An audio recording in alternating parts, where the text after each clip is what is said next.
ya sosiyete sivile nyarwanda. Ijwi rya buri munyarwanda.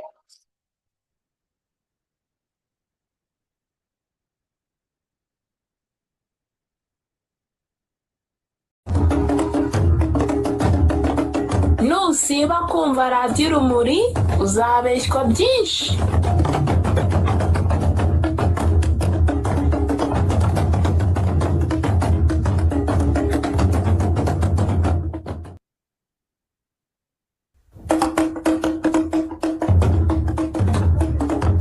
iradiyo mwumva ni radiyo Urumuri, Ijwi rya sosiyete sivile nyarwanda. Ijwi rya buri munyarwanda.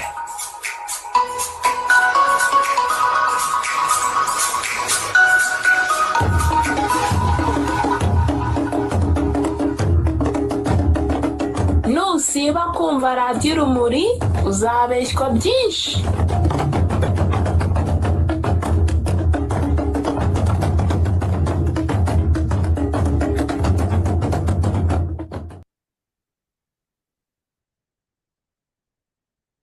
inshuti bakunzi ba Bwakeye TV, inshuti bakunzi ba radiyo Urumuri, ndabashuje mwese aho muherereye, ndizera ko mumeze neza.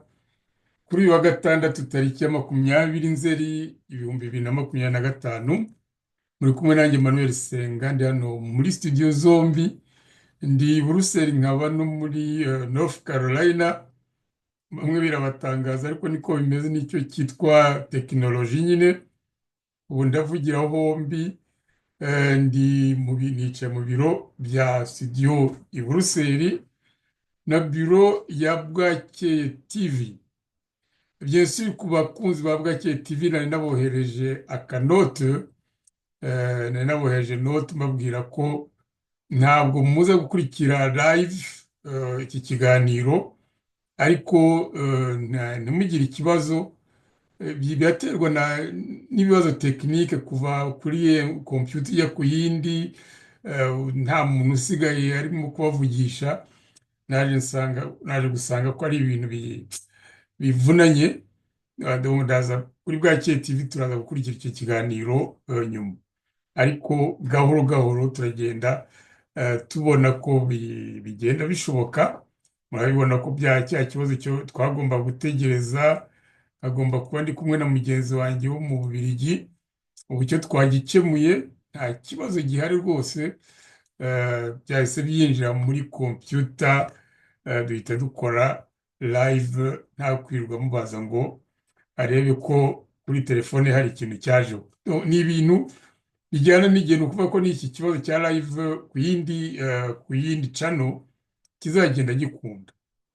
Ndabashimira rero abamaze kuhagera, ndizera ko mumeze neza kandi mukurikira neza.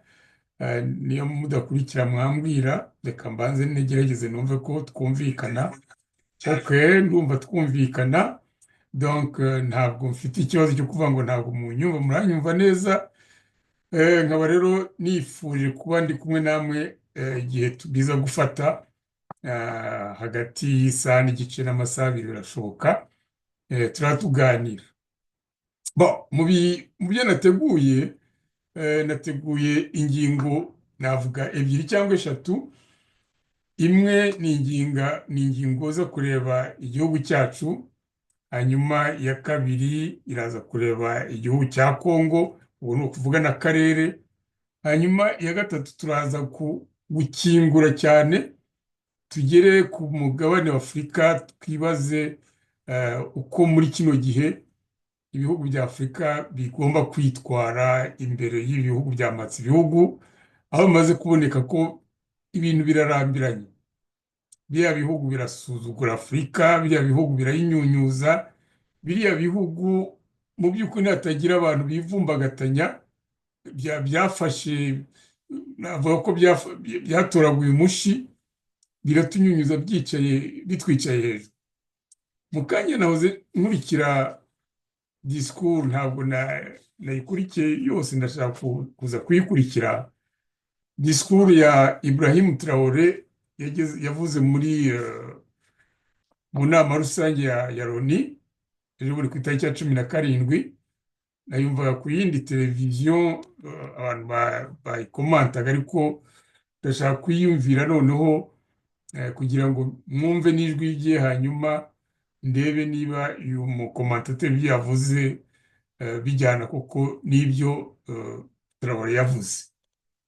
Bon, ikigaragara ni iki? Ikigaragara ni uko Traoré yarabatunguye, yatunguye biriya bihugu by'ibihangange cyane cyane kuko nibyo yabwiraga, ariko tutibagije ko n'ibindi bihugu bya Afurika, mbabarire, n'ibindi bihugu bya Afurika nabyo byaboneyeho ko abitungura nyine, abyumvisha icyo bigomba gukora,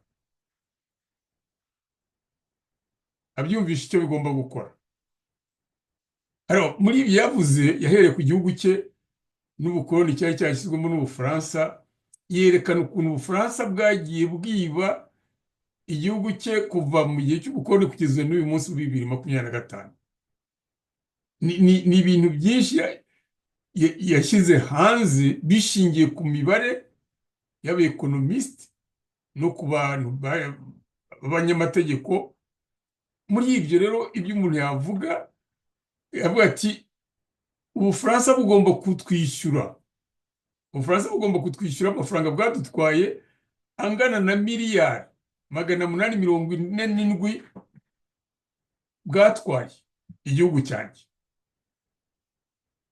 Ikindi yasaga nk'aho buriya bihugu bya Afurika biri mu bukoloni bw'Ubufaransa, mutekereze vraiment iki kibazo nanjye ndagihorana, ukabona igihugu cyigenga cyabonye ubwigenge, kivuga ko gifite perezida, gifite ko gifite guverinoma, ariko ifaranga ryacyo ricirwa mu Bufaransa. Imyaka n'uyu munsi niko bakibikora. Kibazo isi wowe uravuga ngo uyoboye igihugu gute se udafite amafaranga akiyobora nyine gukora ibyo ushaka? Niyo iriya systeme ya France CFA mubona mu bihugu 14 byo muri Afurika. Uriya ni umugogoro uteye ubwoba. Muzi ko Ubufaransa bwicara hariya, twibagije gatoya ibyo butwara burimo guhuguza, burimo kwiba, ariko bugira gutya bukicara Ubufaransa, buri gihugu cyose cyo muri Afurika kiri muri iyo ntuza ya France CFA kikazana 50% by'amafaranga giteganya gukoresha kikashyira mu isanduku y'Ubufaransa. Urabyumva? Sinzi niyo mwumva ukuntu ibyo bintu bimeze. Si ibyo gusa, ndashaka kuzatumira umu economiste akabinganizaho. Najyaga numva abekonomiste bo muri Afurika, ariko ndashaka umu economiste w'umunyarwanda ubyumva kugira ngo abisobanurire Abanyarwanda. Ni ikibazo kitumvikana, iryo faranga ry'iri CFA bakubwira. Njye nigeze kujya muri Côte d'Ivoire muri 2004, ndagenda icyo ifaranga ry'iri CFA ryanganaga nk'ifaranga ry'irinyarwanda. Ayo bagombaga kumpa ndi aho ngaho nari nagiye mu nama, bayampaye mu masefa, bidama baratwibye, n'Abakenya bari bakoze ku buryo badufatira hoteli wowe udafite uburenganzira bwo kuyifatira. Donc ukagenda ugasanga hoteli bayigufatiye icyumweru namazeyo, amafaranga ukishyura muri ayo mafaranga CFA, alors que iyo yaguheza mu ntoki ukaba yaduherezaga bari muri iyo hoteli niho bari bashinze ibiro byabo. Iyo yaguheza mu ntoki wagomba kugenda ukajya hirya gatoya, aho kubona apartment yaho ngaho twari tugiye kuba muri hoteli, ukabona inzu yuzuye ushobora gukodesha ukwezi nubwo ntari kumara ukwezi, kuko bacaga 60,000 by'amafaranga y'amasefa, mu gihe aho ngaho natanze 115,000. Urumva ubujura burimo bumeze gutyo. Kubera iki? Ko iryo faranga ryabo nabo nta handi bashobora kurihuza n'ifaranga. Ni ukuvuga ko iyo ufite ifaranga ry'inyarwanda ushobora kurivunja mu madolari ugatanga menshi, birumvikana, ukarivunja mu mayero ugatanga menshi, birumvikana, ariko ifaranga France CFA ryavunjaga n'ifaranga ry'Ubufaransa, ubu yenda ndatekereza ko rivunjana na euro gusa.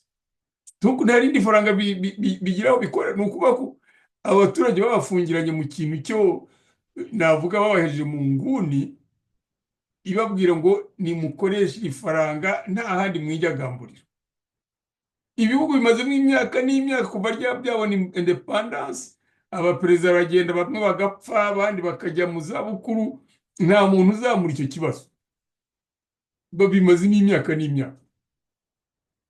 Uzi ko kugira ngo narabaje nti ubu se inyungu muvanamo ni iyihe? Barambwira ati ntabwo ari inyungu ahubwo ni umugogoro. Uzi ko leta yacu kugira ngo ikore umuhanda ni ukuvuga ufashe umuhanda wa kaburimbo ukavuga uti ngiye kubaka umuhanda munini kugira ngo ibicuruzwa byanjye bigende neza, abaturage banjye bagende ku muhanda umeze neza, ntabwo leta ifite uburenganzira bwo kwemeza icyo kintu ko bagiye kubaka umuhanda batabanze kwaka uruhushya Ubufaransa. Murabyumva?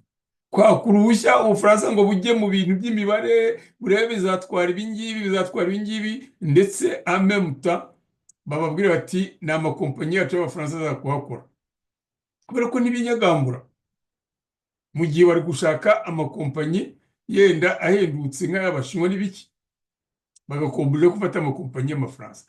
Ni ibintu biteye isoni. Donc aravuga ati ibyo ngibyo tugomba kuzabigaruza.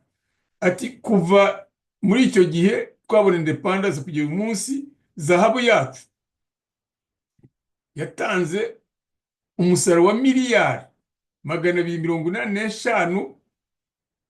Murabyumva? Miliyari 285 baha Burkina Faso miliyari 12 gusa. Murabyumva? Donc igihugu cyasohoye zahabu ifite agaciro ka miliyari 285 z'amayero, noneho bakora mu mufuka baha Burkina Faso miliyari 12. Si ibyo gusa, iranium bacukuye, iranium yari ifite agaciro ka miliyari 89, baha Burkina Faso miliyari 4 zonyine. Ipamba ryari byatanze miliyari 74, manganeze miliyari 87, ku buryo byose byatanze miliyari 847. Ibi Traoré bifitiye imibare yizewe, kandi nubwo bibabwira bose barebaga hasi. Azamura ikindi kibazo aravuga ati ntibyumvikana ukuntu umugabane w'isi ufite ibihugu 54 ufite abaturage bangana na miliyari 1 y'abaturage na miliyoni 4, uwo mugabane cyangwa se miliyari magana simbizi nandukuye nabi, uwo mugabane ntugira uhagarariye mu nama muri kariya kanama k'umutekano. Ibyo ntabwo byumvikana. Ugasanga harimo Ubufaransa bufite miliyoni, sinibuka mwebwe Abafaransa murambwira miliyoni mufite, tugasanga bo Ubufaransa burashikamwe byicayemo burimo gufatira ibyemezo ibyo bihugu bifite miliyari 1, mu gihe Umufaransa afite hagati ya za miliyoni nazo nkeya cyane. Ntabwo byumvikana. Aravuga rero, turajya gusoza, ntabwo njya muri byinshi cyane. Yavuze ati tugomba kubihindura, aka kajagari kutunegekaza bigomba guhinduka, tugakora ikintu cyitwa Global South Institution. Tugomba kubihindura, noneho akabaho uruhurirane rw'ibihugu twita ibyo muri South, ubwo bya bihugu byitwa byo mu nzira y'amajyambere, tubivuye gutyo. Hanyuma urwo ruhurirane rukagira Global South Assembly, donc rukajya ruterana nk'uko Loni nayo igira inama mu kwa 9. Donc iyo Global South Institution ikagira Global South Assembly, bakajya bahura mu nama rusange. Si ibyo gusa, tukagira Global South Court, tukagira urukiko ruca imanza ruri muri ibyo bihugu bikiri mu nzira y'amajyambere. Sinzi n'ikindi cya gatatu yavuze, ariko ibihugu byahise bimuha amashyi, birumvikana ko bya bihugu byamatse ibihugu byose byahise byitebeza, bicuruka imitwe, birarakara, bigogora amenyo. Ariko ibihugu bya South, ni ukuvuga 32 bya Afurika, byahise bikoma amashyi cyane bitarekura, yamaze iminota 12. Hanyuma Ubushinwa, Uburusiya, India, Brazil nabyo bihita bijya kumushyigikira. Ibyo bikubwira agaciro k'umugabo. Donc Traoré arajya ahantu agahindura ikintu abantu batinye, abandi bose bagenda bacuritse imitwe nk'intama, bazi ibyo bintu byose babakoreraho. Ariko Traoré, umusore w'ejo bundi ntiyagera ku myaka 40, arajya hariya yambaye igisirikare cye, akagenda abantu bose bagaturumbura amaso bamureba, deja arabatangaza, yarangiza bakumva asohoye ayo magambo, nta wundi watinyuka kuyasohora. Kubera iki? Kuko yarize. Traoré yarize. Ntabwo ari muri aba perezida bacu birirwa batoragura, bamwe bafite ubwoba, abandi ntacyo bize. Traoré yarize. Donc afite ikintu afite mu mutwe ashaka ko Abanyafurika bakunda bakagifatanya. Yarangiza akababwira nyine, akababwira muzareba disikuru ze ntabwo bazisoma. Afata disikuru adasoma, bikwereka ko ibyo avuga arabyemera kandi arabizi. Ntabwo yagarukirira aho ngaho, yavuga ati ndetse iki gitekerezo mbahaye ntabwo mbabwira ko tukirekera muri iyi nama gusa.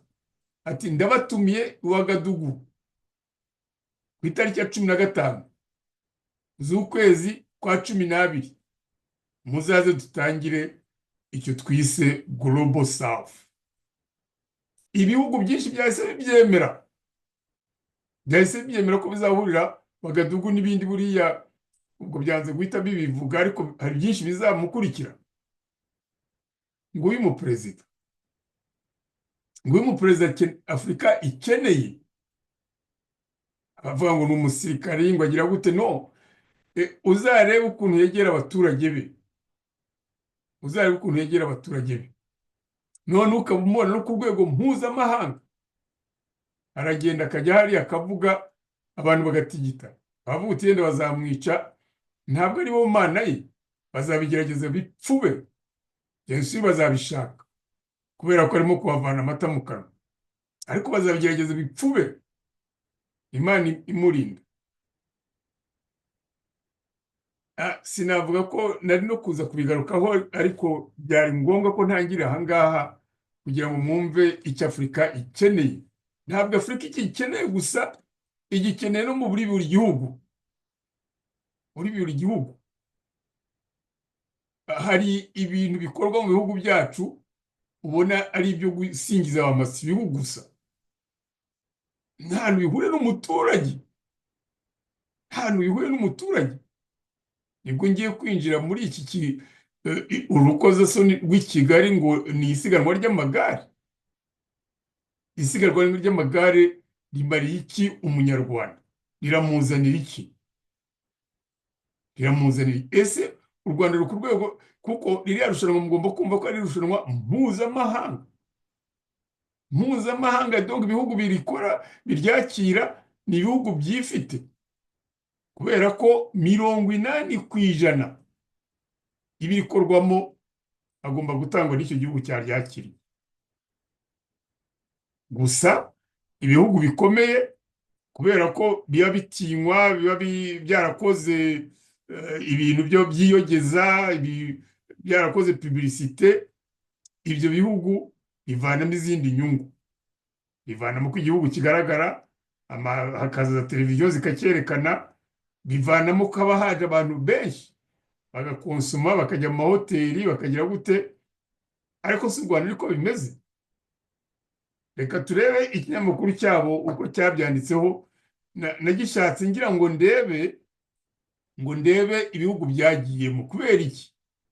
Kubera ko ririya siganwa ry'i Kigali hari ibintu bigaragaza ko ritameze nk'uko ayandi masiganwa ameze, byaje mu mwanya utari uwaryo.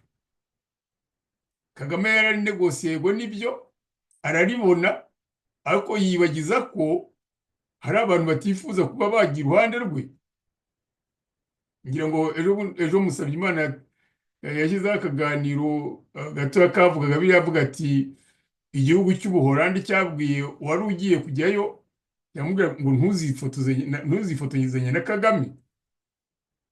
Abyumva? Donc ikintu muhita mubona ni uko ririya siganwa ry'i Kigali ntabwo hari amakipe, si amakipe arijyamo. Ubundi hano hari ibihugu bikomeye muri ariya masiganwa, n'igihugu cya Leta Zunze Ubumwe cya Amerika zirimo, Kanada irimo, hanyuma Ubwongereza harimo, Ubufaransa harimo, ibihugu byinshi bikomeye bizana amakipe. Alors uko bizana amakipe, abantu benshi niko bikurura n'abantu nyine bo kuza kubireba.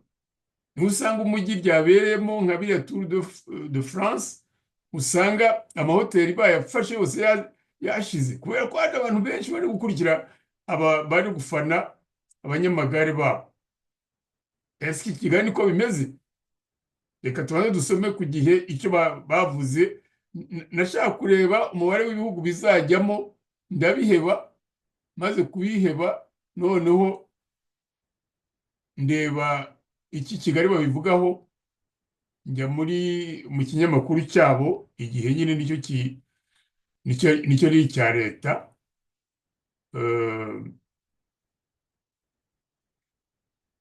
Ndebe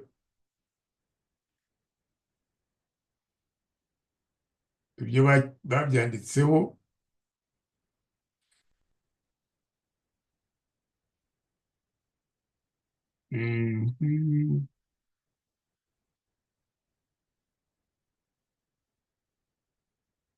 Namwihanganye mbanze ndebe aho nagishyize.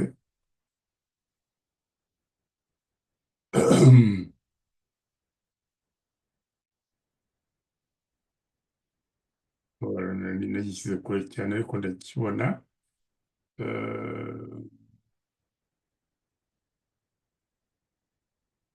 Ni kure cyane. Mais ça vient. Voilà, rero nabitse ibintu byanjye, harimo byinshi ku buryo binsaba kuzamura. Et voilà, nous sommes là, plus ou moins.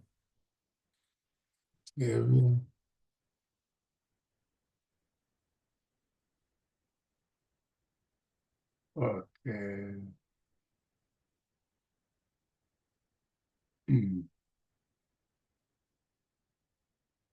Ntumbwire ko nakibitse. Ok, ndakibona, ndabona ari iki ngiki. Turebe. Nibyo navuga nti turareba mbere na mbere. Iyo ikinyamakuru nk'iki kitanditse ngo kivuge umubare w'azaza, ahubwo kikava ku tubari, reka nze nkibageze imbere murebe, kikavuga igihe cyo gufunga no gufungura utubari, haba hari ikintu kitagenda. Hari ikintu kitagenda, kuko ikintu cya mbere bakwiye kwirata ni ukuvuga abazaza muri icyo gikorwa. Dore ibyo nabonye nshaka kugira ngo iyi mwandiko bawukoze ejo. Utubari twemerewe gukora kugeza saa 10 z'igitondo mu gihe cya shampiyona y'isi y'amagare. Urwego rw'igihugu rushinzwe iterambere RDB rwatangaje ko mu gihe cya shampiyona y'isi y'amagare, amaduka, ibigo by'ubucuruzi bunyuranye, resitora, utubari n'utubyiniro bizemererwa gukora kugeza saa 10 z'igitondo. rikubiye mu mabwiriza agenga ibikorwa by'ubucuruzi bijyanye n'ubukerarugendo no kwakira abantu mu gihe cya shampiyona y'isi y'amagare UCI Road World Championship igiye kumara iminsi 8 ibera mu Rwanda. Shampiyona y'isi y'amagare izabera mu mujyi wa Kigali kuva ku wa 21 kuvuga ejo, mu gihe aya mabwiriza mashya yo atangira gukurikizwa kuri uyu wa 19. Shampiyona ubusanzwe ikunda kubera ku mugabane w'Uburayi, aho mu nshuro imaze kuba inshuro 11 arizo zonyine yabereye hanze y'uyu mugabane, mu gihe Kigali izaba umujyi wa mbere wo ku mugabane wa Afurika uzakira irushanwa imaze imyaka 103 rikinirwa mu bihugu binyuranye. Murumva ukuntu ari irushanwa ry'ikigugu. Amabwiriza ya RDB yari asanzwe yasabaga ko abafite utubari n'utubyiniro n'ahacururizwa inzoga bagomba gufunga saa 7 z'ijoro guhera ku wa mbere kugeza ku wa gatanu, na saa 8 z'ijoro ku wa gatandatu no ku cyumweru. Izi mpinduka zakozwe mu rwego rwo gushyigikira iri rushanwa no gucunga neza impinduka zishobora kugaragara mu mikoreshereze y'imihanda. RDB yatangaje ko u Rwanda rwishimiye kwakira abakinnyi, abafana n'abashyitsi baturutse imihanda yose y'isi bazitabira iri rushanwa. Mu itangazo yashyize hanze, RDB yagize iti: amaduka, ibigo by'ubucuruzi bunyuranye, resitora, utubari n'utubyiniro bizemererwa gukora kugeza saa 10 z'igitondo muri iki gihe. Yakomeje ivuga ko amabwiriza asanzwe akurikizwa harimo ayo kugabanya urusaku no kudatanga cyangwa kutanywa inzoga ku bantu bari munsi y'imyaka 18 aracyariho kandi agomba kubahirizwa. RDB yibukije abakiriya bose ko bakwiye kunywa mu rugero kandi bakareka gutwara ibinyabiziga basinze. Iti inzoga ntizigomba gutangwa ku muntu ugaragara ko yasinze. RDB ku bufatanye n'izindi nzego za leta zibishinzwe izagenzura ishyirwa mu bikorwa ry'aya mabwiriza. Abatazayubahiriza bazabibazwa hakurikijwe amategeko. Uretse RDB na Minisiteri y'Uburezi iherutse gutangaza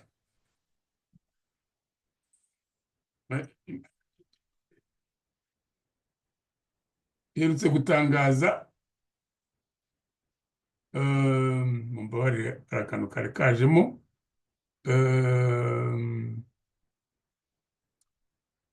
okay. RDB yibukira abakiriya bose ko bakwiye kunywa mu rugero kandi bakareka gutwara ibinyabiziga basinze. Iti inzoga ntizigomba gutangwa ku muntu ugaragara ko yasinze. RDB ku bufatanye n'izindi nzego za leta zibishinzwe izagenzura ishyirwa mu bikorwa ry'aya mabwiriza. Abatazayubahiriza bazabibazwa bakurikijwe amategeko. Uretse RDB na Minisiteri y'Uburezi iherutse gutangaza ko mu gihe u Rwanda ruzaba rwakira shampiyona y'isi y'amagare, amashuri y'inshuke kugeza ku makuru na kaminuza azaba ahagaritse ibikorwa hagamijwe imigendekere myiza y'irushanwa. Ngicyo icyanditswe kuri iriya shampiyona. Yewe nagiye kureba ngira ngo nshake ibihugu birimo, ntabwo babivuze usibye ko ejo nkurikira ikiganiro cya Musabyimana nabonye ko yagarutse ku, urebye ntabwo ari ku bihugu ariko ni kuri, mu by'ukuri ni kuri ku bakinnyi bonyine ku giti cyabo. Donc urebye ntabwo yigeze atubwira ibyerekeye nyine, bambe ntabwo yabonye nawe ibyo bavuga ku bihugu. Rero narebye hose nsanga bitagaragara neza.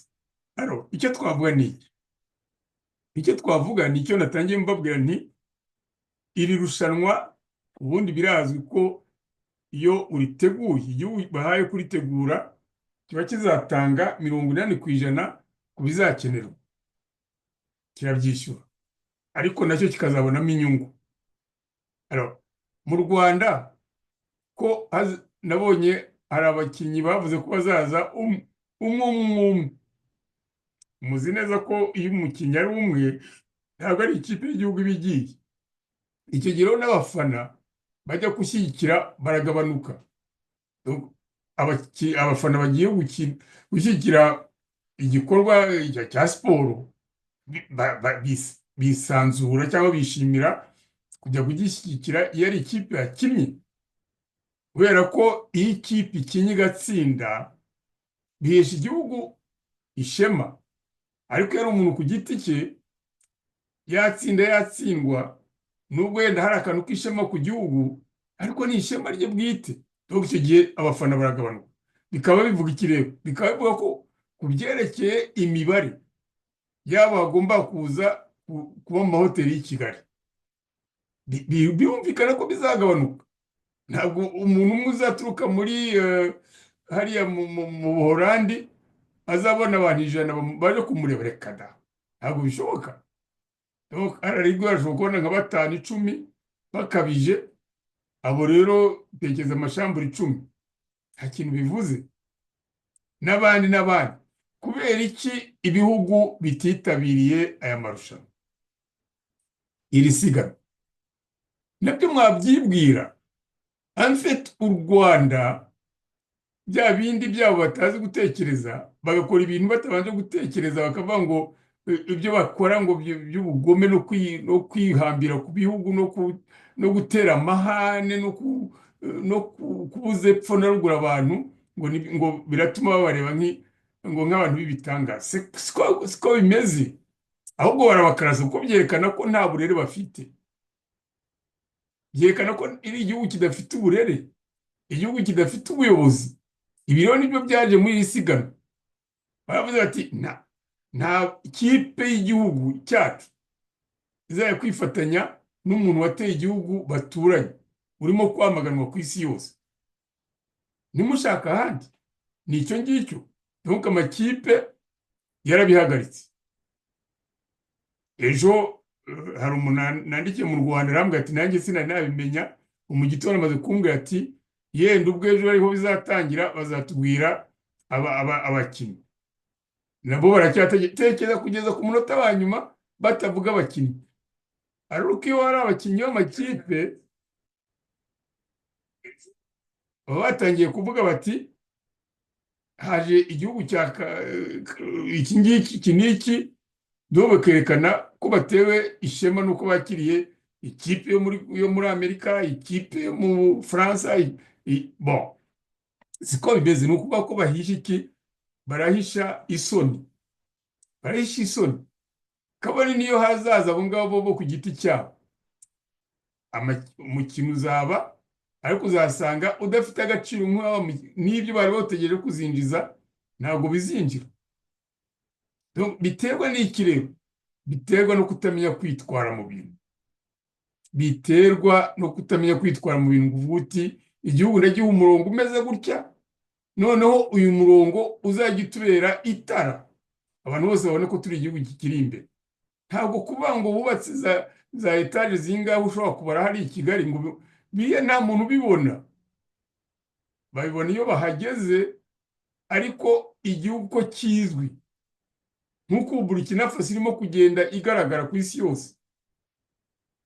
Burkina Faso, Ibrahim Traoré bazamuvuga kubera gutinyuka no kugaragaza ibintu bitagenda, kugira nubwo yirukanye Abafaransa afatanyije abagenzi be 2 kubera ubukoloni bwabo, arabirukana bajugunya hanze. None dore inkurikizi, Macron ntasinzira, barimo gushaka kumuvanaho. Nguyu umuntu wakoze revolution yibereye mu gihugu cye. None uzambwira ko Kagame bazamukundira ko ngo yohereza abasirikare bakajya kwica abanyekongo, bakayirwa babiba umunsi ku munsi, babiba ubukungu bwabo. Barusahura muri nduru, bazabivuga, bazabikora, bazabyemera. Ariko ntabwo ibihugu byibashye bizabivuga, bizajya byihisha. Bizajya byihisha ku buryo bivuga ati ntihazajye n'ugaragara iruhande rwe.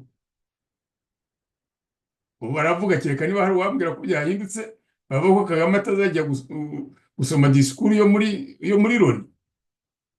None si ikimuza kujyaho niki? Uko mubizi, kandi niba hari umuntu ukunda amafoto niwe. Kuki atagiye muri yo? Nuko azi neza uko abantu barimo kumureba muri kino gihe, imushakire hirya hino.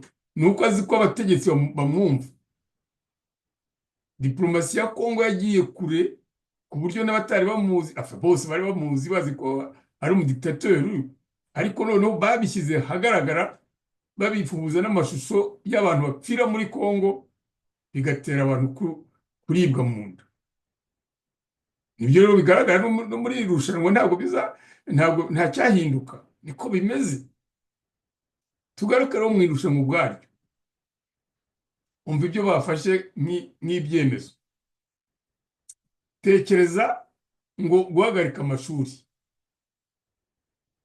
amashuri neza ari abantu bateganya, amashyirahamwe yajya atangira amashuri yatangiye, kereka niba bashaka ko abanyeshuri nabo bajya kuba abafana bakajya kuyareba.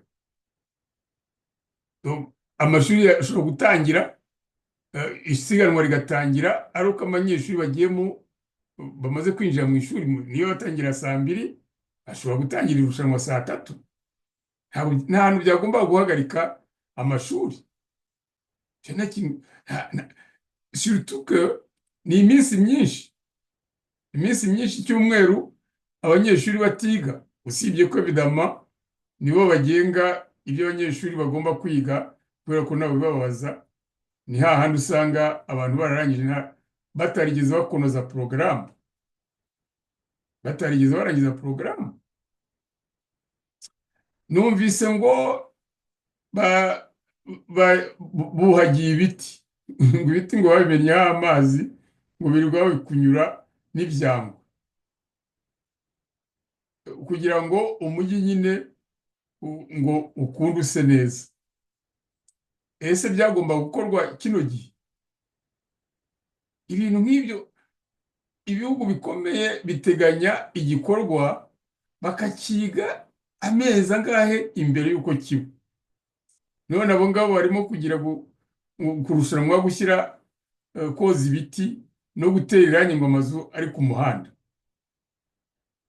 Mbwira umuturage babwira ngo natera irangi bamwemprovije gutya, urumva ntibonamo hano amafaranga nibura yo kurishyiraho, kuko niba bamuhaga ayo mafaranga ho byakumvikana, kuko baba bavuze bati ni ibintu byateguwe, turabyumva. Kumubwira ngo we nakore mu mufuka ashaka amafaranga, ni ibintu bikomeye cyane.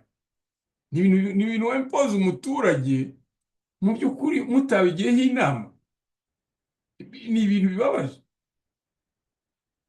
Numvise ngo bafite ngo n'inkweto noneho bazatiza abana bazaza gushungera, cyangwa n'abandi bose badafite inkweto, kugira ngo nyine abantu bakebuke barebe, bavuga bati u Rwanda rwateye imbere, abantu bose baba bambaye inkweto. Ese ibyo byagombaga ibyo bintu ubundi bifite umuzi hehe? Niba abanyarwanda bataje kugira inkweto ngo bazambare, ikosa rituruka kuri uwo munyarwanda cyangwa rituruka ku miterere y'ubukungu bw'igihugu? Umunyarwanda amaze kumvishwa ko kugenda mu byondo, kugenda asitara ibiti y'umujomba ari ikintu gikomeye nawe yarwanya, ariko akagira nanone amikoro avanamo amafaranga yo kugura inkweto, kubera ko abo batazambaye, ni ukubera ko batashobora kuzibona. Ni ikibazo kireba ubutegetsi. Bigaragara rero ko hari ahantu ubukungu bw'igihugu butagera kuri wa muturage, kandi nibyo baturage bose za YouTube zose ziba zirimo kuberekana, bavuga ngo inzara irabishe. None se umuturage ufite inzara yamwishe niwe uzajya kugura inkweto? Ibyo by'amahoteli, ndatekereza ko buriya bateganyije, bavuga bati hazaza abantu, ngo hari abantu bashyize stand by, bavuga ati ihoteli yawe bazayifata, ariko bazatungurwa nuko iyo hoteli itafashwe. Ibi rero nibyo twita dukunda kwita inzovu y'umweru, white elephant, cyangwa se l'elephant blanc. Inzovu y'umweru bivuga iki? Muzitegereze, nta hantu muzabona inzovu y'umweru. Ni ukuvuga ko mu by'ukuri inzovu isa n'igitaka, ntabwo uzabona inzovu y'umweru ngo ugire ngo ni inyange. Kuyishaka rero cyangwa kwemeza ko uyifite ni ukwemeza abantu ibintu bitashoboka, bitabaho. Ni nk'iriya mishinga rero mubona ibihugu bimwe na bimwe bikora, u Rwanda ruri imbere, mu by'ukuri kugira ngo abantu babone ko rwateye imbere, ko ruri kuri tekinoloji, bajya kure ugasanga nta hantu bihuriye n'imibereho y'abo Banyarwanda. Dufitanga urugero rwa ziriya, murabona ibyo bise ngo les taxis volants, za drone ngo zahinduka amatagisi. Byaje ejo bundi mwabonye Kagame ajya kubisura. Izo taxi volant ni umushinga uba mu Bashinwa, ni umushinga ukora mu Bushinwa, noneho bakaba bazi Abashinwa ni ibikenya, bamaze iminsi mu gihugu cy'u Rwanda, bazi ko Kagame ashidukira ibintu, baba bati wabimubwira yafata amatagisi yacu.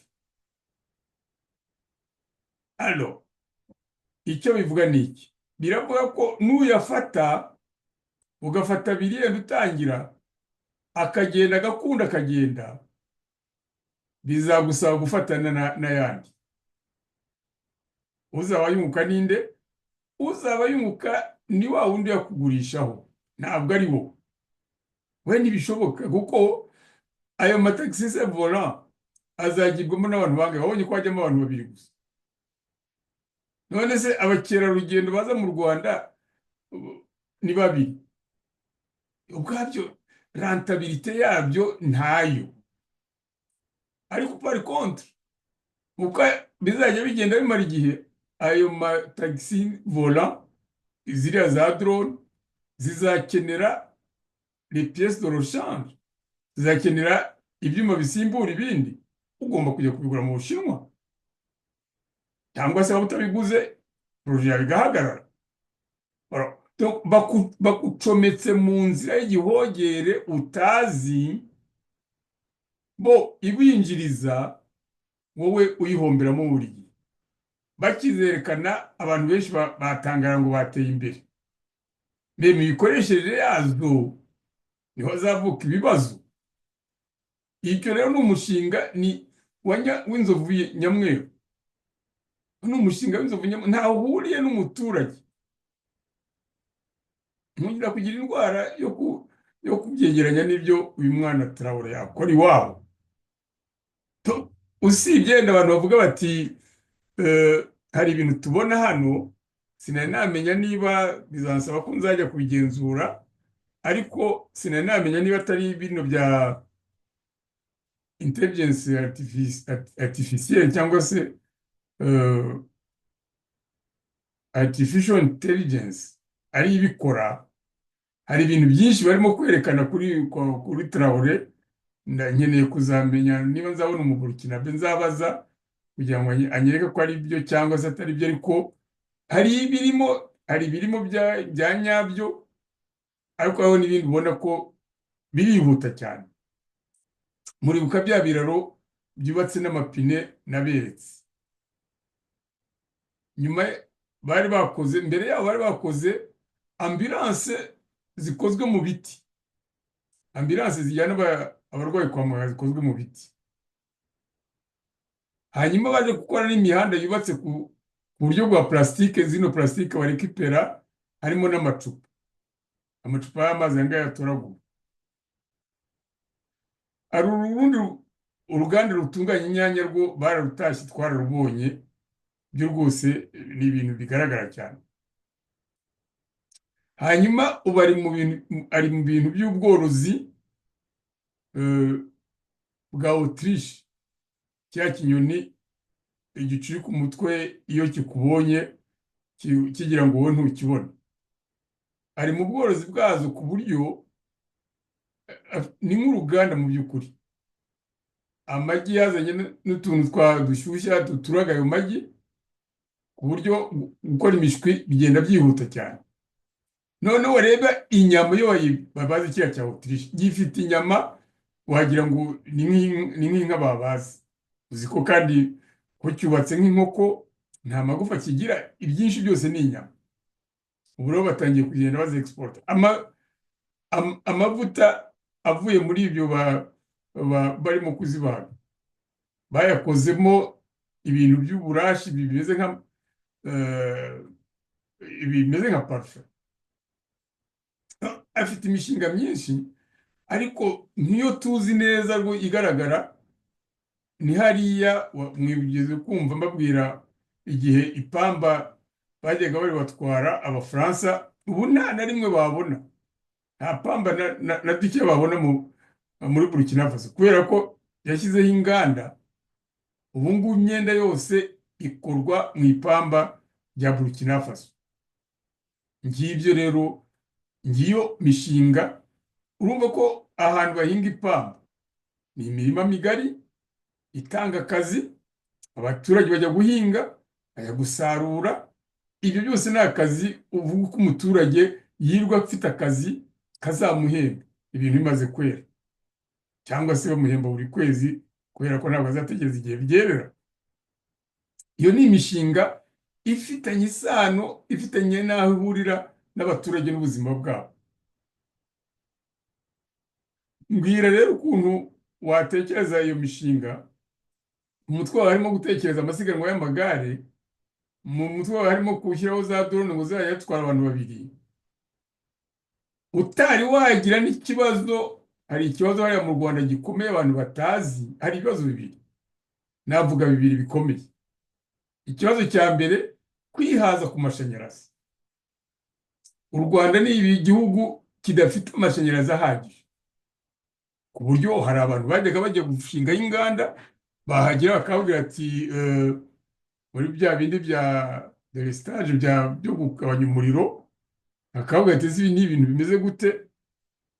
Bati umuriro ntabwo uhagije, tugomba kugenda tuwusaranganya.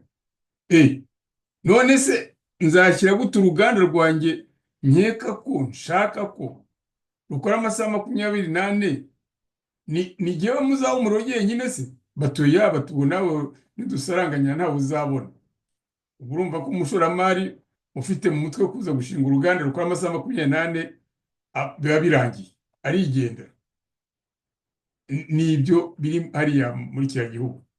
Ikibazo cya kabiri ni iki? Ikibazo cya kabiri ni abatekinisiye. Ni ukuvuga niba batajya ku rwego rw'abatekinisiye b'abandi bo hejuru ba kabutindi, ukagera ku bantu b'imyuga, abatekinisiye bamwe bibanze, abo twita par exemple les ouvriers qualifiés, abanyamyuga babyitoje. Kiriya gihugu ntabwo gifite, kiracyafite amashuri abantu bigira bose batekereza kuzajya mu biro. Nyamara wari uzi ko ibihugu byateye imbere, umuntu wize umwuga niwe uba ufite akazi, ntabwo yirwa ashaka akazi, ntabwo yirwa avuga ngo ejo bundi nibanyirukana aha ngaha nzajya hehe. No, bamurwanira. Abantu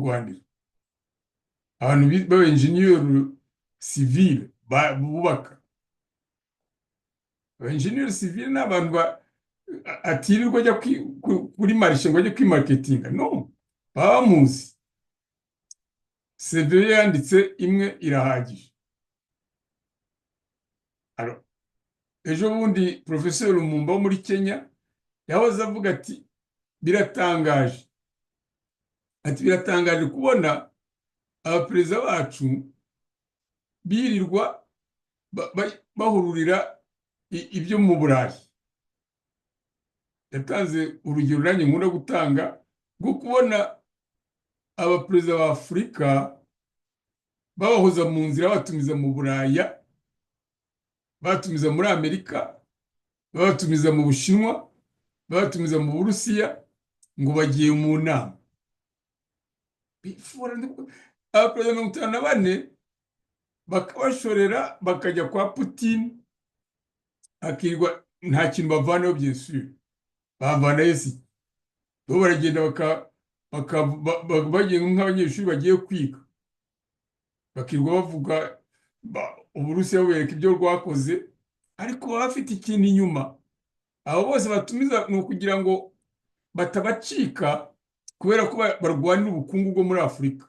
Nk'aho abanyafurika babimenya bakavuga ati dufite ubukungu, tubwicare hejuru, noneho tunegosiye n'abo ngabo, ahubwo bakagenda bameze nk'abantu bagiye guhabwa amabwiriza. Biteye isoni.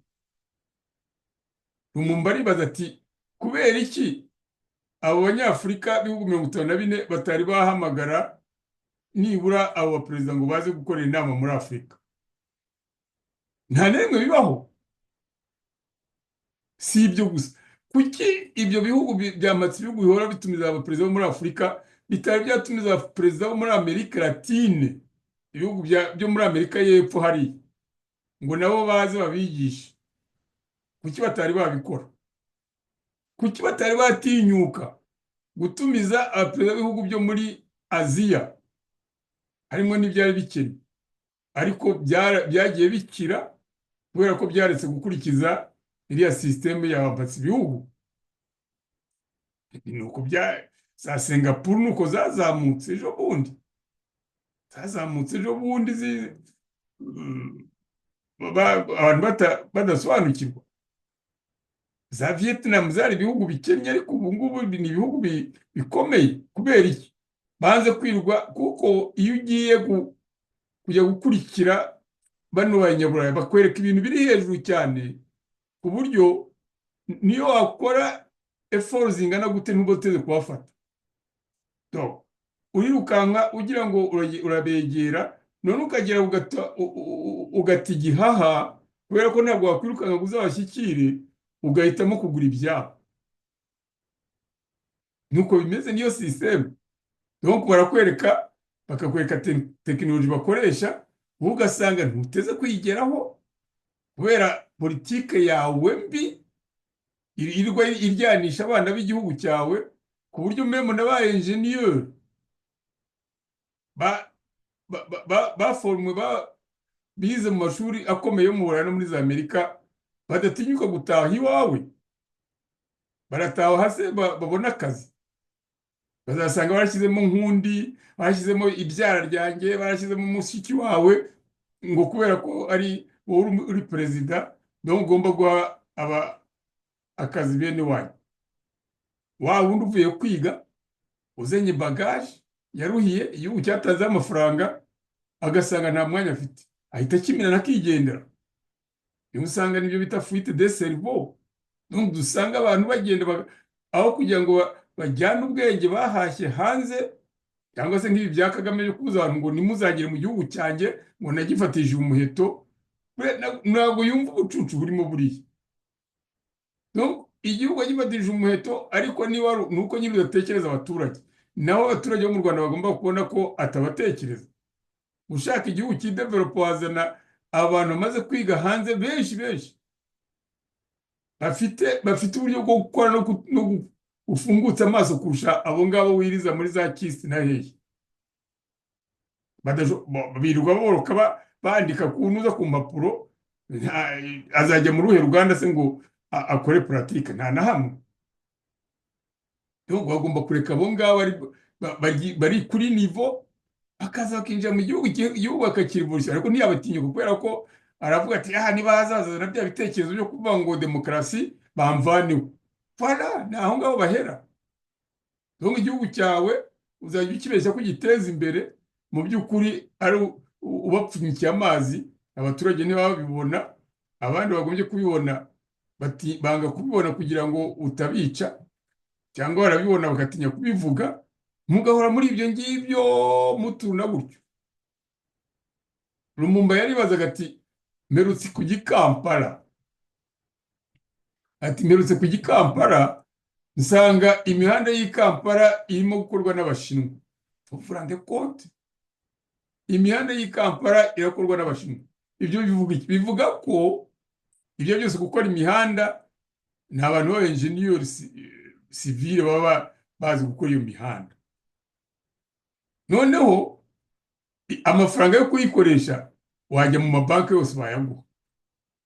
Ni ukuvuga ko ikibazo kiri kuri abo bakozi bakomeye b'abenjeniyeri nibo udafite, ariko kandi se n'ubafite urabafite, ariko bari hanze. Ni ukuvuga ko ibihugu byo muri Afurika uzasanga Abashinwa bafiteyo amasoko yo kubaka imihanda.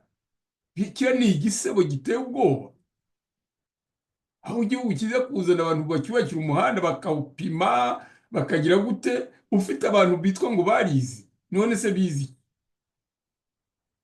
za buruse babonye bazimarishije iki? Aragiye bariga, mu gihe babwiwe ngo arataha, bavuti barazanye imitwe irimo demokarasi, ntabwo nzabakira, reka ngumane abona nafatiye mu gapfunsi, bariya ntibaguma aho ngaho. Kubera iki? Urabara imyaka uzaguma ku butegetsi ngo nabo uzabusigira, aho kwibagirwa abantu urimo gupyinagaza, urimo kwica. Icyo gihugu cyawe kizahora muri sous development, nta na rimwe kizatera imbere. Uzababeshyuza n'amafaranga wibye muri Congo, mwubaka amazu hariya muri Kigali hagati, ariko ibyo ntabwo ari iterambere. Ni iterambere ry'amazu kandi yawe nawe mufatanyije, nta hantu bihuriye n'umuturage.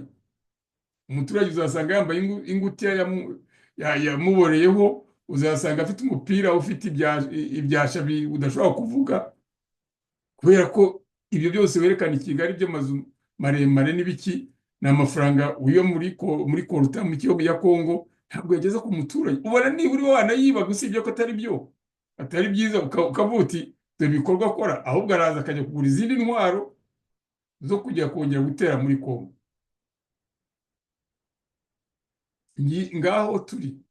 Ngaho tugorerwa. Ngira ngo ibi bitekerezo bya Burkina Faso,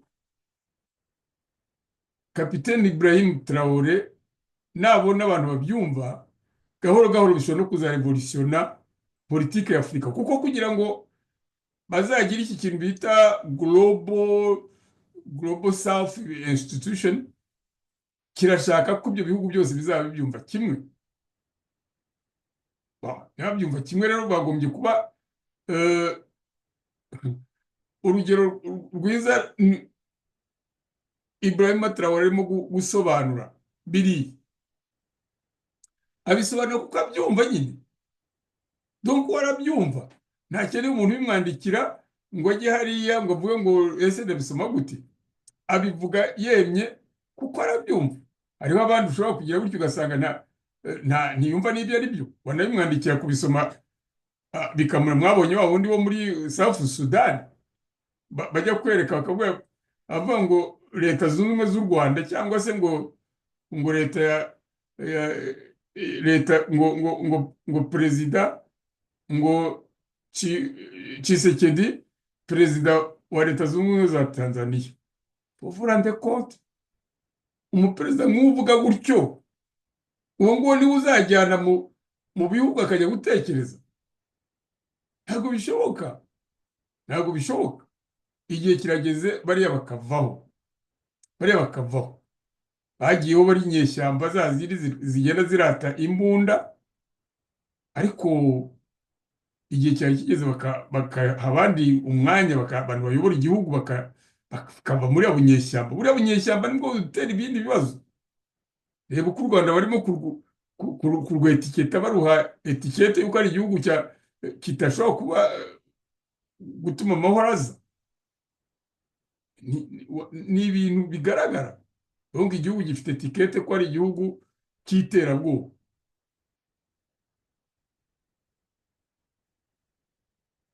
Ngira ngo rero ibi ngibi Ibrahim Traoré avuga bizafata igihe kinini, ariko bizashoboka igihe kizagenda ari kinini cyane, ariko bizashoboka. Bon, ubu twimuke tuve kuri aya masiganwa. Ngiye mvuga ko ari ari ibintu mu by'ukuri byizwe nabi, nk'umushinga wizwe nabi. Nicyo gituma nyishyira mu mishinga y'inzovu z'umweru za nyamweru.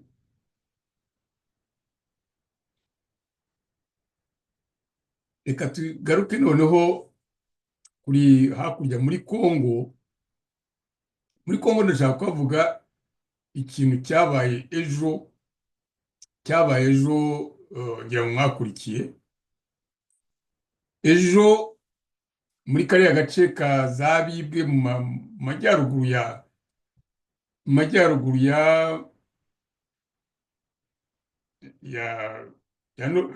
Nord Kivu. Uyu mutumwa ntara wanjye yari yanyandikiye ambwira nyine uko byagenze, ariko nanjye narakurikiye. Sinzi niba mubona ngo numve uko yari yabyanditse, ko nari namusabye kugira ngo mbwire ibyo bintu bavuga niba koko bigaragara ko habaye intambara nk'uko abantu babivugaga. Za nuzo za YouTube zari zavuze nyinshi cyane, noneho bavuga ko bagaruye Sukhoi 25 ndetse na drone CH4, noneho zigakora ibintu by'ibitangaza. Ndebe niba okay.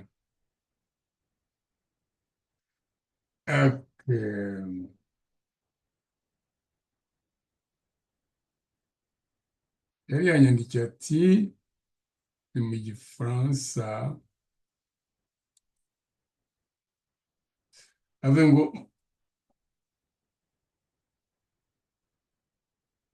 amarira ntacyo avuga, Kanyuka we hama hamwe Sukhoi 35 zaje. Ngizo Sukhoi zikoze agashya muri Masisi, aho Kanyuka arimo kuboroga nk'umwana wabuze nyina. Masisi. Les FARDC ont bombardé les positions de la coalition M23 RDF-AFC à Bibwe, Nyege, Tito, Hembe et leurs environs ce vendredi 19 septembre 2025. Les nouveaux venus du centre de formation militaire d'Ormangabo ont subi la puissance des FARDC, notamment des Sukhoi 25, Sukhoi 35 et des drones CH4. Avant-hier, nous avons annoncé que 7 avions de chasse, dont 4 Sukhoi 25 et des Sukhoi 35, avaient été dépêchés d'urgence à un endroit dont nous gardons le nom secret pour la sécurité de ces engins militaires. De nombreux éléments de la coalition M23 RDF AFC provenant du centre de formation d'Ormangabo ont perdu la vie.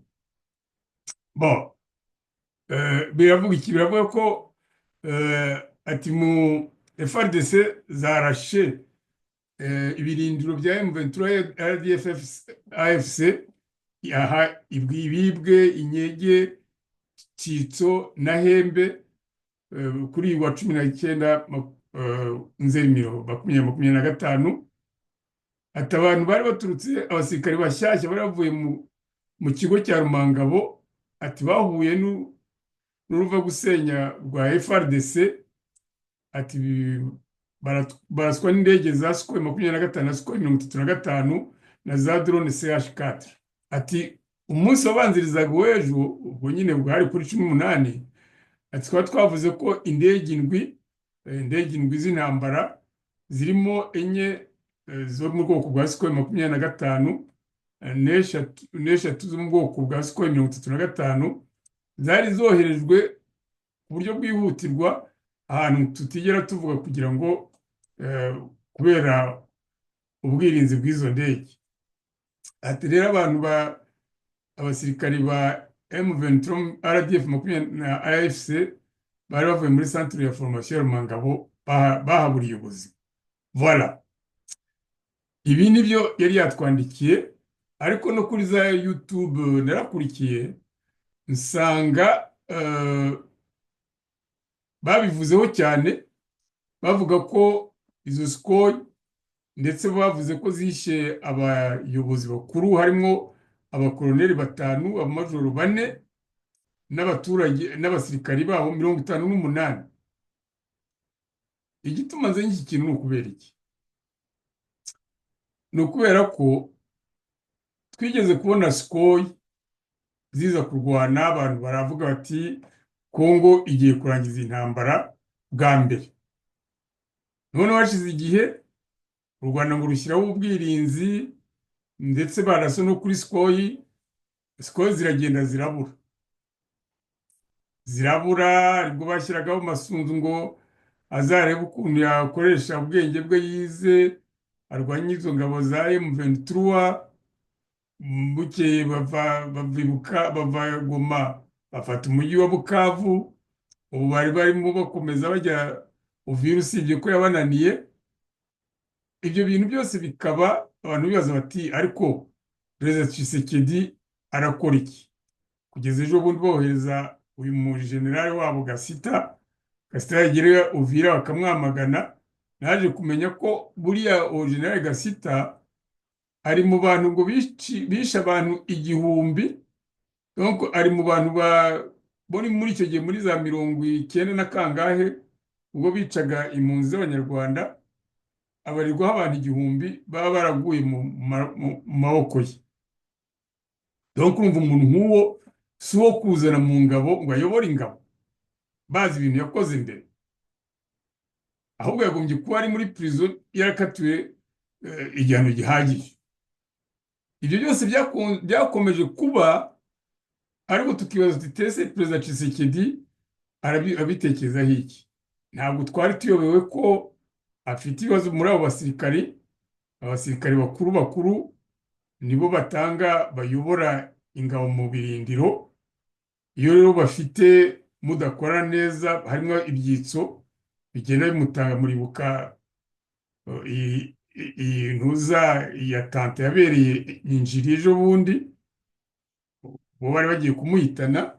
Ibyo byose iyo ubibaze uravuga utese ahe bande ubuyobozi bw'ingabo, kubera ko izi za Sukhoi, izi za drone CH4 kugira ngo zijye mu nzira zijye kurasa, haba hagomba kuba hari umusirikare mukuru usobanukiwe n'iby'intambara, noneho wazohereje. Ibiro bikaba bitugarura yenda kumva ko hashize igihe nta kintu gikorwa. Biragaragara ko noneho intambara yaba ifite iyindi shusho igiye kuganamo. Reka twizere ko atari ikintu cy'akanyuzo ngo babikore inshuro imwe bagende bisinzirira, kubera ko ibi bintu bifite n'ikindi bihamagara. Ntabwo Tshisekedi n'abasirikari be sinzi uko babikora inama ngo babyumvikaneho.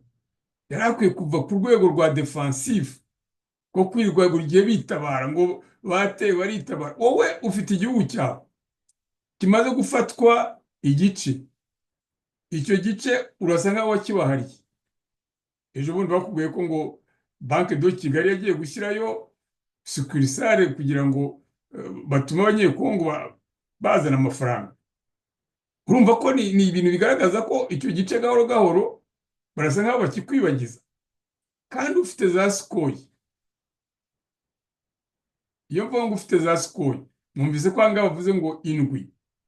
Sukhoi indwi, indege z'intambara nka ziriya ngira ngo muzi iyo murebye mu ntambara zose ubu ngubu ziri moderne. Harwana indege, hakarwana za drone.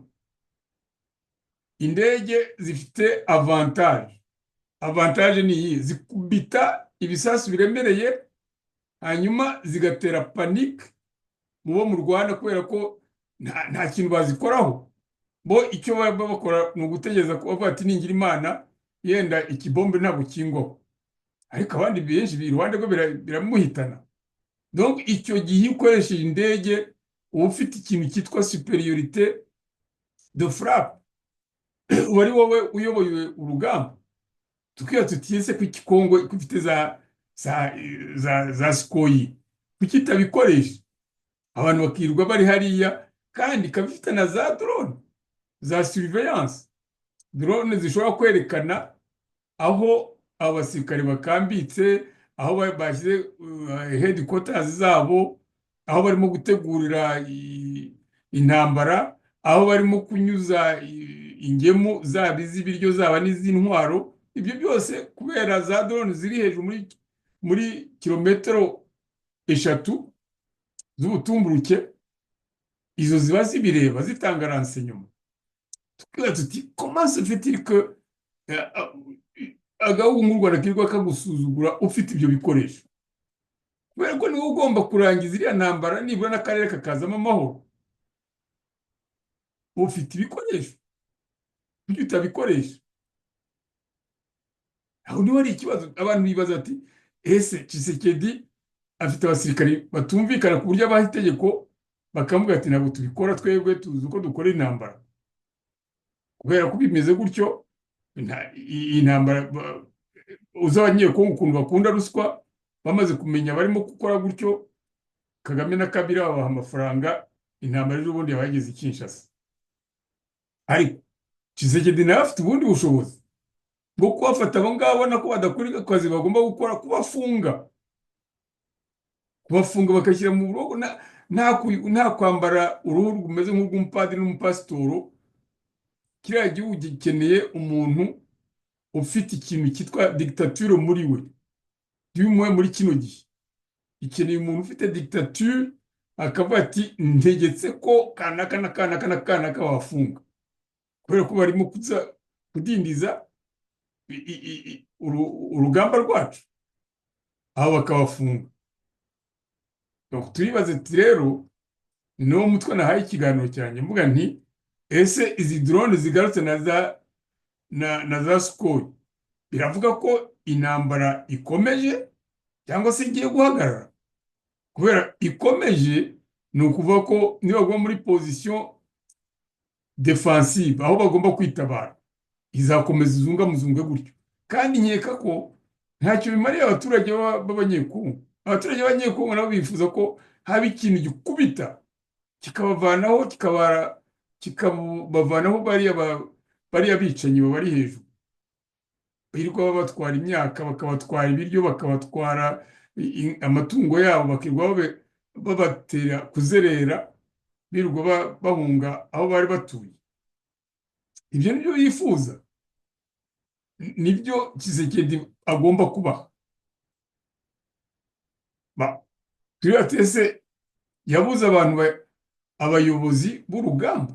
Nibo yabuze, kubera ko hari amashuri abiri, buri gihe murambivuga, amashuri abiri bari baraforomiyemo abitegura kuba abofisiye.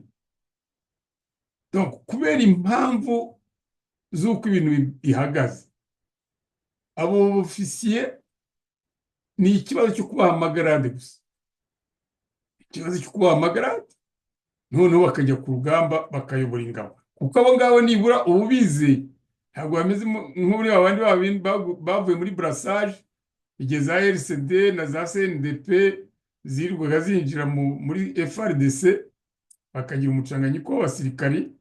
Usanga hari abofisiye superieur, muzarebe Kongo ifite abagenero ntiwababara, ni uburo buhuye. Bariya bose ni ukubabagara, navuga abadafite akamaro bakavamo hakiri kare, abagafite bagakora kuri ritme wowe ushaka kugira ngo intambara irangire. Ibi ngibi rero ntekereza ko ziriya za drone, tekera kugira indege 7 za Sukhoi, ufite navuga ni ufite intwaro, indege 7 za Sukhoi ziri ubwazo zonyine abantu bashushanyije neza, zishobora kugenda zigapfukamisha abasirikari ba Kagame bose isogonda imwe. Ariko hari ibintu yinde bazana bya convention, ariko urarwana n'umuntu utagira convention, wowe uravanga ibihugu birakubwira ngo witera u Rwanda, ariko nibabuze u Rwanda bararubuza rukanga. Icyo kintu cyo cyagombye guhinduka, navuga ihurizo ryo gutekerezaho, niba basa nk'aho kubohera amaboko inyuma, donc bakubwira ngo witere u Rwanda, ariko u Rwanda barubwira isi yose ikavugirwa ivuga, Union Européenne ikirirwa ivuga, leta zunze ubumwe za Amerika zikirirwa zivuga, akanama k'umutekano ka Loni kakirirwa kavuga, bagatora imyanzuro, ariko u Rwanda rugakomeza rukajyayo.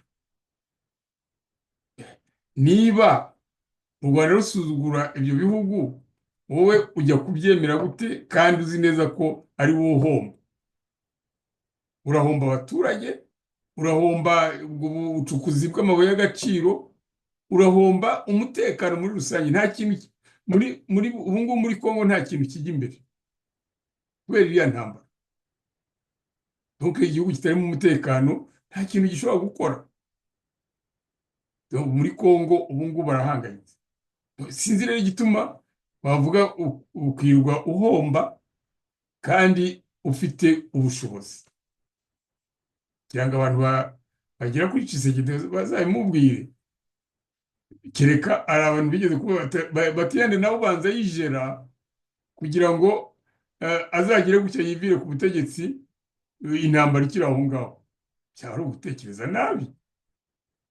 Byari ugutekereza nabi mu gihe wabashije gutsinda diplomasi, none ugahoza abaturage ku nkeke kubera ko ku rugamba rwo hasi utarushoboye.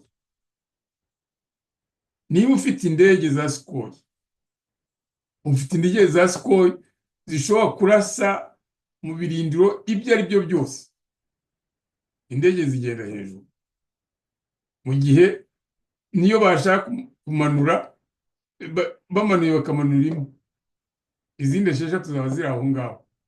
Ikindi cya kabiri, ufite ba wazalendo bawe, ubahaye imbunda nyambunda, ureke biriya basa nk'aho bakubura za Kalashnikov zishaje, ukabagurira imbunda nyambunda, noneho bakaba babandi bagenda munsi ku butaka indege zimaze kurasa. Iyo ni kombinezo isanzwe. Indege zirarasa, zohereza amabombe, zisenyagura ibirindiro, noneho abagenda munsi les fantassins, abafite imbunda ku ntugu, bakagenda batunganya ibindi.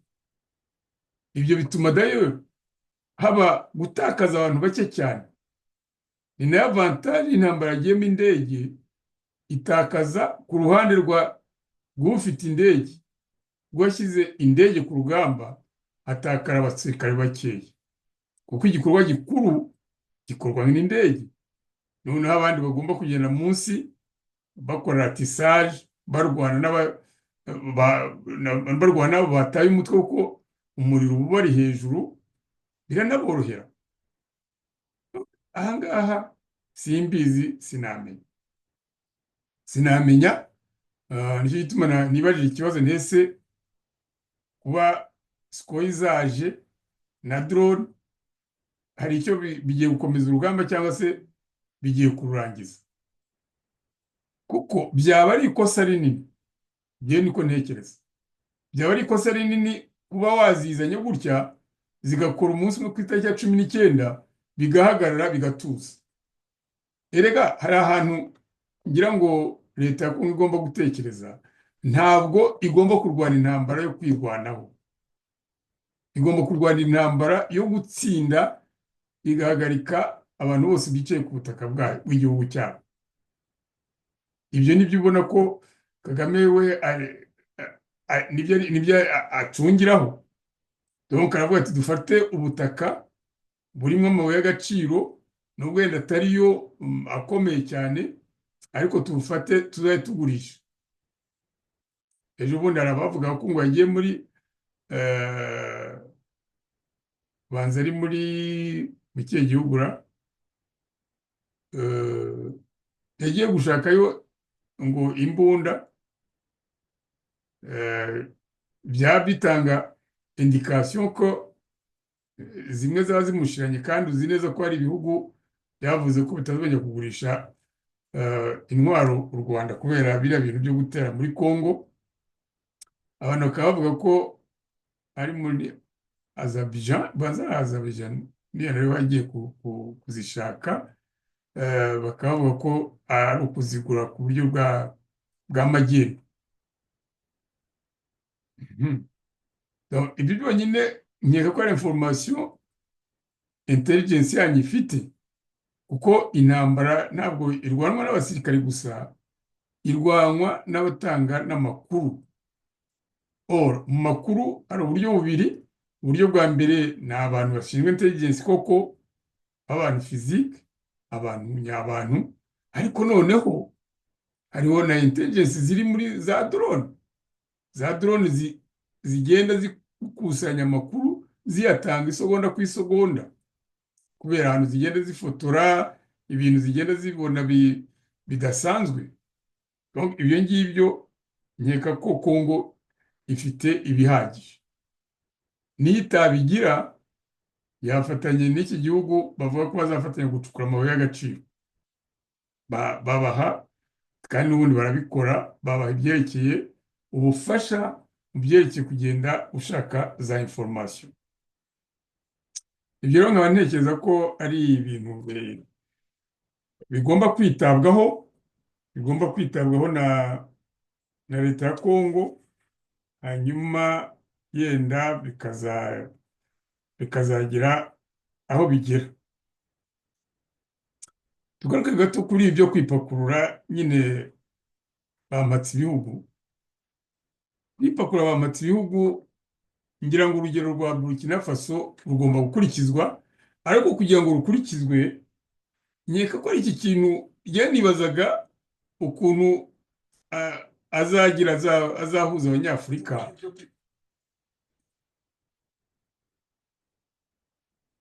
Azahuza abanyafurika, nkasanga bigoye. Muribuka ko yabandikiye avuga ati tugire ubumwe bw'abanyafurika.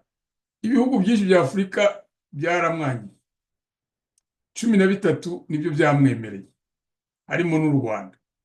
Ariko urabona noneho iki gitekerezo yatanze muri iyi nama, muri Assemblée Générale ya Loni, cyo cyahise kibageraho uwo mwanya. No kubera ko bari hamwe, cyahise kibageraho, ndetse ntiyagarukira aho ngaho, aravuga ati twihuse, en fait ubu ni amezi abiri asigaye, twihuse tuzahure mu nama Wagadugu ku itariki ya 15 z'ukwezi kwa 12. Urumva ko yatanze timing. Bikaba ari ikintu kigaragaza ko ari ibihugu bishaka kugira ngo bimusange, bakora ikintu gifatika. Bari bafite ahantu bakwiye kubikorera, kandi ndizera ko bizaba byinshi. Gusa ikibazo ni iki? Ikibazo ni uko biriya bihugu bya Afurika bifite ubuzarire bwabyo bivana ku kuntu ababiyobora biyemeje kuba ingaruzwamuheto, biyemeje guhakwa, tubivuge gutyo. Donc urebye ibihugu byo muri Afurika, ufata Senegal, ubu ngubu ari uriya musore, ariko ubona nta mpinduka nyinshi afite cyane, akunda gukora yitonze. Fata iruhande muri Côte d'Ivoire, Ouattara we rwose ni umugaragu wa Macron. Nk'uko ubona umuntu agira shebuja n'undi akagira umugaragu, nuko bameze. Donc nta kintu yakora Ouattara, kandi urebe ikibazo, baravuga ngo azongera kwiyamamaza. Hari ibihugu byabyumva kurusha ibindi, ibihugu byinshi byabyumva kurusha ibindi, noneho yenda bikazagenda bikurikira gahoro. Bizaterwa n'ukuntu inama bazayitegura, ariko ndizera neza ko nibatanga invitation hakiri kare ari ibihugu bizajyayo. Muri ibi bihugu rero uko byitwara kuri bamatse ibihugu, bigaragarira mu miyoborere n'uko abaturage bisanga muri ubwo buyobozi. Tugiye tugira ingero zigaragara aho usanga abaturage batita ku byo bamatsibihugu bavuga, tungo batita ku byo abazungu bavuga, kubera ko guhera ku baperezida bazanye independence muri Afurika nuko bareze igihugu. Fata urugero muri Tanzania. Muri Tanzania ntabwo Mpatsibihugu agirayo ijambo, nta na hamwe, kuko baramubwira ati twebwe tuzakoresha ibintu byacu, ntabwo dukeneye ibintu byanyu, ntabwo dukeneye ibintu byanyu, tuzakoresha ibintu byacu. Abo rero uko ingoma zagiye zikurikirana, uko abantu bagiye basimburana, uhereye kuri mwarimu Julius Nyerere ukanyura kuri ari ba Magufuli ejo bundi, ari ba uyu nguyu Kagame yatukaga, kugera kuri Suluhu, abo bose bari mu murongo wa Nyerere. Ni igihugu kimeze gutyo, niko giteye, nta influence y'abanyaburayi gifite. Wavuga uti yenda hari ibintu bijya biburayo bya bindi, yenda ntibafite amapiza, ntibafite ibiki, ibyo bintu ni akantu kanzinya cyane, ariko barihaza ku biribwa, barihaza ku biribwa. Kubera iki? Kubera ko bareba ukuntu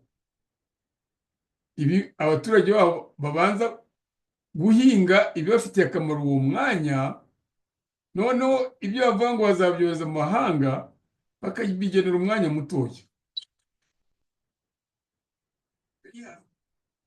babigenera umwanya mutoya, ugasanga ibihingwa ngengabukungu bavuga ko bazavana amadovize, yego kubera ko igihugu ari kinini bashobora kubona umusaruro uhagije, ariko si umusaruro ubatwara igihe kinini bavuga ngo barahingira bambatse ibihugu. Babikora banabishaka bamaye, babikora bashaka bavuga ati kubera iki twirwa tubaha ikawa yacu, bo ko ntibemere ko batagira aho bayihinga, noneho nabo baduhakweho. Ariko nk'uko Traoré yamaze kubivuga, hari ibihugu byagiye bari abanyaburayi batwiba ku buryo bugaragara, ariko bafatanyije n'abitwa ngo abayobozi, ariko ari ikintu wahita ubona ukavuga uti niba bidagenze gutya ntabwo twongera kubaha ibintu byacu. Urabona hariya yavuze ati twohereje hanze miliyari 285 za zahabu, Burkina Faso bayigenera miliyari 12. Ugabanye wumve. Donc ahangaha washyiramo 2 24, washyiramo 4 45, 12, washyiramo yenda 4, no ya hafi 4. Donc 1/24 ufashe ibintu byawe urabigurishije, umunyazi arabitwaye, noneho akaguha karapfa ka 1/24. 1/24 ni ukuvuga ko ari nka 20% nyine. Donc atwaye 80%, agusigiye 20%. Ubwo si umvubara, kandi ntabwo ahagaze, n'ejo azagaruka, n'ejo bundi na buriya. Donc igihugu cyawe arakibomagura, akivanamo ubwo butaka atwara izo za minere, ariko nagutwara igitaka. Uzi ko abashinwa batwara ubutaka. Hari umugabo twaganiragaho muri Guinée Conakry, ambwira ati twebwe baraje bafata muri Guinée Conakry cyangwa Guinée Bissau, baraza bafata inuza amatuyo s'il vous plaît, bagacukura zahabu yenda na uranium ibyo bashaka gucukura byose bakabishyira mu matuyo, noneho ayo matuyo akaba aziritse ajugunya ku bwato, n'ubu bisa nk'aho bimanuka byijugunyamo, nta kuvuga ngo barajya gupakira kundi, noneho bakajyana n'andi matuyo agendamo ubutaka, s'il vous plaît, bagatwara n'ubutaka. Abaperezida b'ibyo bihugu bareba, ubanze no muri Togo byarabaye, ni muri Togo byarahabaye. Donc kumva ufite umuperezida urimo kurebera Abashinwa batwara igitaka cyanyu, kandi babasigiye udufaranga twica n'ikizi, ariko batwaye ubutaka. Muzi ko Abashinwa ubu ngubu Abahinde basigaye batasimbizi, ariko bari mu bantu bafite abaturage benshi cyane, ku buryo Abashinwa hari za utuntu twa documentary bigeze gukora berekana ukuntu Abashinwa ku musozi bashobora kugenda bagakikiza umusozi amabuye, noneho haruguru bagashyiramo nka metero 2, haruguru bakikiza amabuye, noneho hagati bagashyiramo igitaka. Donc kubera ko ari benshi bakazana ibyo bitaka babizana ku mutwe, ni benshi cyane, bakaza bakamenamo ibyo bitaka hagati y'ayo mabuye bakikije, bakabakoze umuntu yakwita nka iterasi, bagatangira bagateramo ibintu byabo, barangiza ugasanga barimo kweza ubwo butaka rero bavana muri za Togo aho ngaho. Nicyo bujya gukora justement, ariko ukaba ufite abayobozi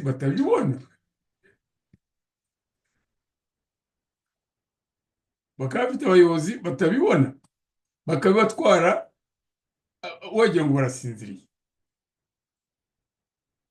Dufite rero ibihugu bijya kumera gutyo, ariko dufite n'ibindi byakangutse, bigiraho nk'igihugu cya Afurika y'Epfo.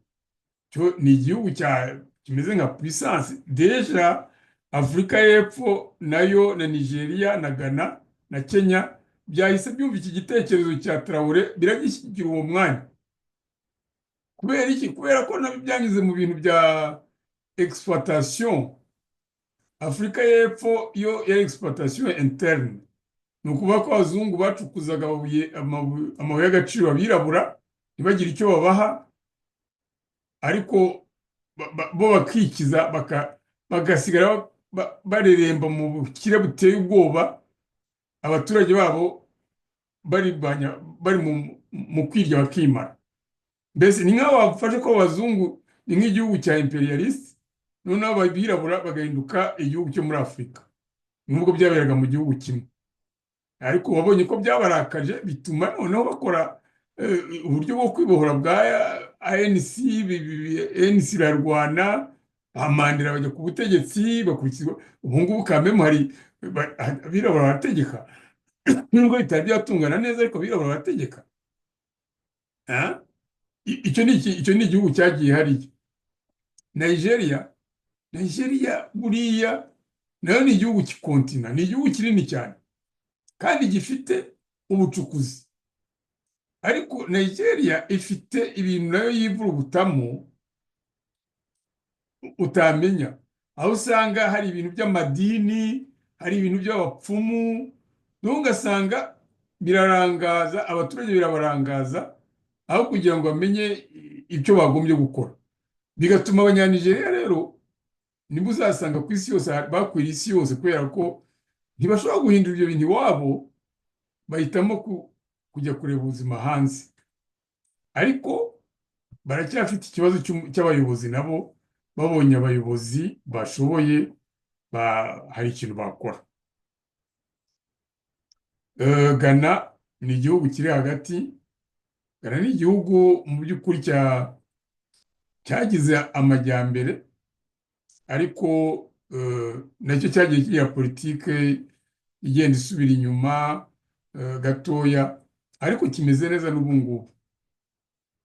Ibyo rero ikibazo kiri mu bihugu byakonjwe n'Ubufaransa.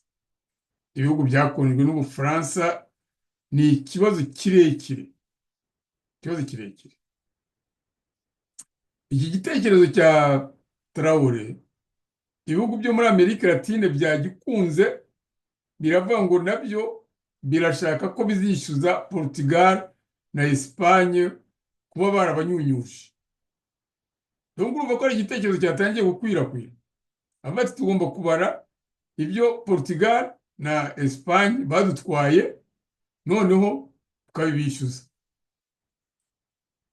Biriya bihugu uribuka ko hari BRICS ihuza ibi bitanu, ariko ubu ngubu irimo kwakira ibindi birimo kugenda bijyamo.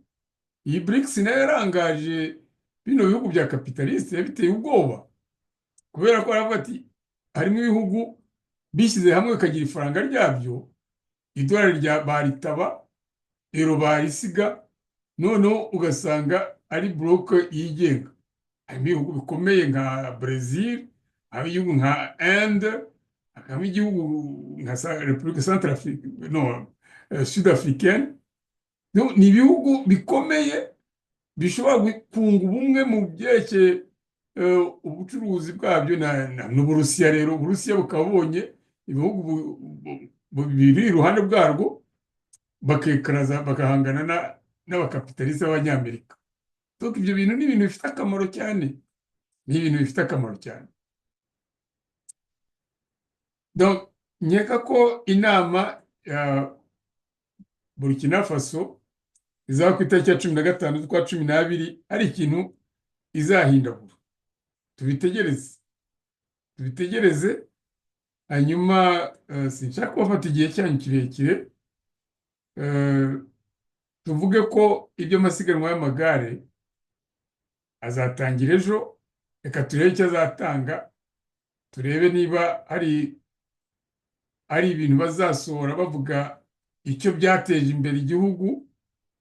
Usibye ko batazabitinyuka, niba basanga barahombye bazagerageza kubipfunyika babeshye, ariko abantu bazaba barabikurikiye. Birumvikana ko niba hari abanyamakuru bazaza, bazareba uko abanyamakuru bazitwara, abanyamakuru bazabisohora mu binyamakuru byabo, tuzabibona. Niba babangamira bavuga ati mwo kujya mwo kureba ahangaha, nabyo bone batahi wabo bazabyandika. Donc ibi nabyo turabitegereje. Hanyuma ku kibazo cya Kongo, turizera kandi turasaba Perezida Tshisekedi ko atavuga ngo yakoresheje SCOI na CH4 ngo arekera ajye yigira Kinshasa aryama tuzi. No, ari mu ntambara. Hari umuntu avuga ati ahubwo yari akwiye kuzajya agenda yambaye smoke, ye nakongeraho akava i Kinshasa akajya kuba hafi ya bariya abaturage bavanwa mu byabo. Ibyo byose afite garde presidentielle yamurinda, nta muntu wamusanga hariya. No, twitegure ibyo Tshisekedi azakora. Hanyuma rero ku gice cya gatatu, aricyo Afurika yacu, Afurika ikwiye gutekereza, ikwiye kuva muri ibi bintu byo kubeshywa, muri ibi bintu byo kurindagizwa nk'aho uri umwana, bakagukoresha ibintu usa nk'aho udakurikira. Bazabigeraho bate? Bazabigeraho nibashyira hamwe bakagira hariya hava muri igitekerezo cya Leta Zunze Ubumwe za Afurika. Kadafi yaragitekereje baramuhitana, ariko wajya kubona ukabona Ibrahim Traore ariwe kivuyeho. Ndagira ngo rero rwose nshuti bakunzi ba Bwakeye TV, hanyuma na radiyo Urumuri, mbashimire. Ntabwo reka ndebe ni ibyo mwatugejeho mu mbabare nari ngiye kugira narebye.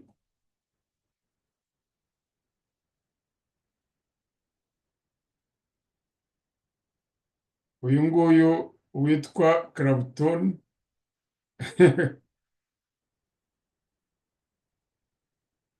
uyu nguyu yaje atukana, ariko uyu nyine ni igicucu. Biragaragara ko ibyo yandika ni nk'iby'ibicucu byose bishobora kwandika. Donc aravuga ngo ese ibyo bitabo bikuri inyuma bikumariye iki? None ubwo urashaka kuvuga iki? None se simbikoresha? uzanyereka aho wowe ugira n'icyo uvuga. Uriga igihutu kigaragaza ubwenge, uriga ibintu by'ubucucu nyine.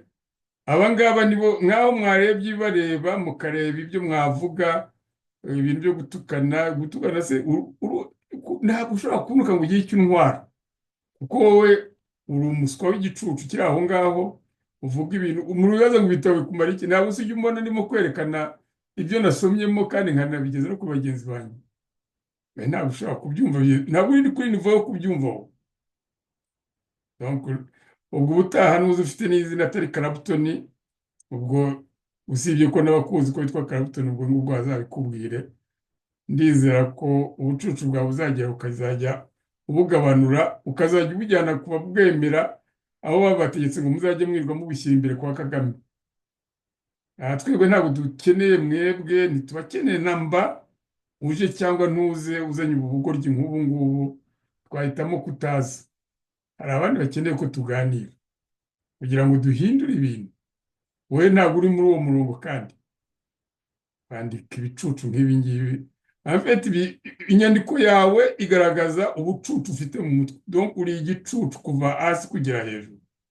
Uramukeho kandi. Hano nshuti bakunze bavuga TV rero, ndagira ngo duhagarike aha ngaha, tuzakomeza ubutaha. Ndumva tuzaba turi kumwe n'ejo, tuzaba turi kumwe cyane kuri Bwakeye TV. Muramukeho rero, ndabakunda cyane.